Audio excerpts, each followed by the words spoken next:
Hey everybody, it's David. Welcome, MSOM 602, Servant Leadership.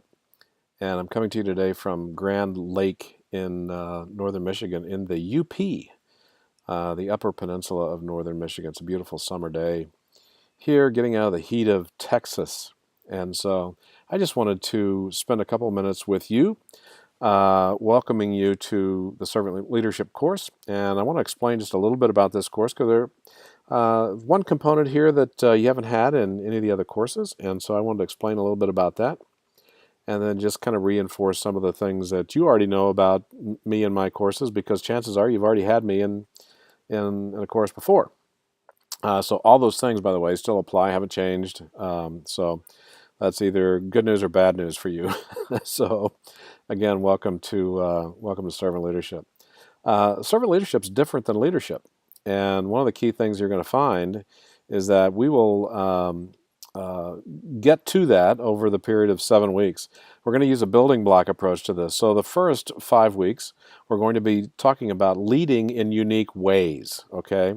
So if you look at standard leadership principles and those types of things, we're not going to focus too much on those because if this was just a regular professional leadership course, then you'd probably talk about those and you'd be presented with many different methodologies on how to do that. But there's a very different way that I've built this course, and it's focused off of a book written by Ken Blanchard called Leading at a Higher Level.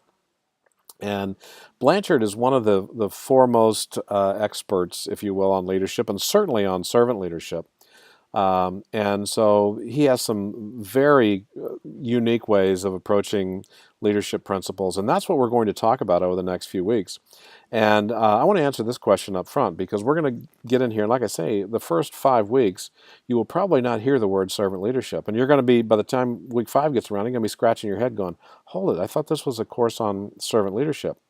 But in reality, what you're going to be doing is you're going to be learning these unique, higher level principles of leadership that are really, I'm going to tell you now, servant leadership principles, but we're not going to call them that yet. And then when you get into week 6 and week 7, we're going to introduce the term of servant in front of that word leadership. And we're going to talk about Greenleaf, we're going to talk about Larry Spears, two of the foremost experts over the years on servant leadership, and then Blanchard with his book that you're going to be reading. So you really don't have a textbook for this course. You have a book written by Ken Blanchard called Leading at a Higher Level. He's had several versions of it. I do want to make sure, hear me on this, okay? I want to make sure that you pick up the expanded edition because there are several things in the initial edition of this book that were not included. So just make sure that you have the expanded edition. If you have any questions about that, make sure you reach out and talk to me. Again, this is a seminal book on servant leadership and the principles and philosophies of leading at a higher level that really translate, again, in week 6 and 7 into the servant leadership principles that you're going to hear about. We'll have standard discussion boards in this course. We'll have standard assignments in this course where you're going to write paper. But then there's one unique thing that I put into this course that I wanted to give you some application opportunities. And so these are called memo exercises. Now, I'm sure that most of you, regardless of where you work, have interoffice memos, right? I mean, and these are delivered via email now. They used to be delivered up in paper. But these interoffice memos put things into the employee's language so that they can understand an opportunity, a change, a different principle. Normally, they're very brief. They're to the point.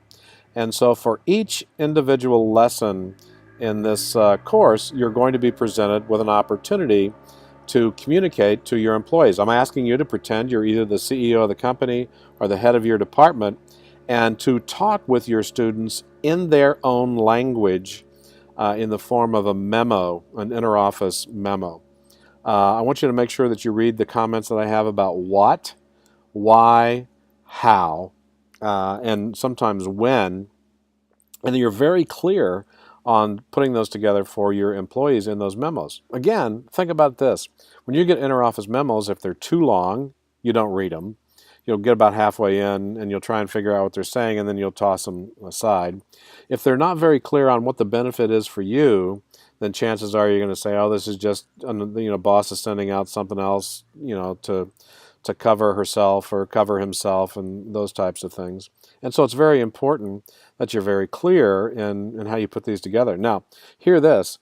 Interoffice memos don't have citations in them. They don't have research components to them because I want you to pretend that you're talking directly to your employees. So make sure that you put it in your own language as you do that. But again, make sure that you're very specific, because if you're not specific, the employee will make it up in their mind, and chances are what they make up in their mind may not be the same thing that you have in your mind, and that leads to confusion. Okay? So I hope you enjoy the memo exercises going forward. If you have any questions about those, make sure that you reach out to me. Again, same thing applies here. Things I value, depth, clarity. Make sure that you read the announcements. Make sure that you continue to focus on APA for your papers. I've supplied a lot of additional materials again in the announcement section for sample papers and so on and so on and so on. And so if you have any questions about any of those, make sure that you reach out and chat with me. And again, let's have a great 7 weeks together. All right? Take care. Chat with you soon.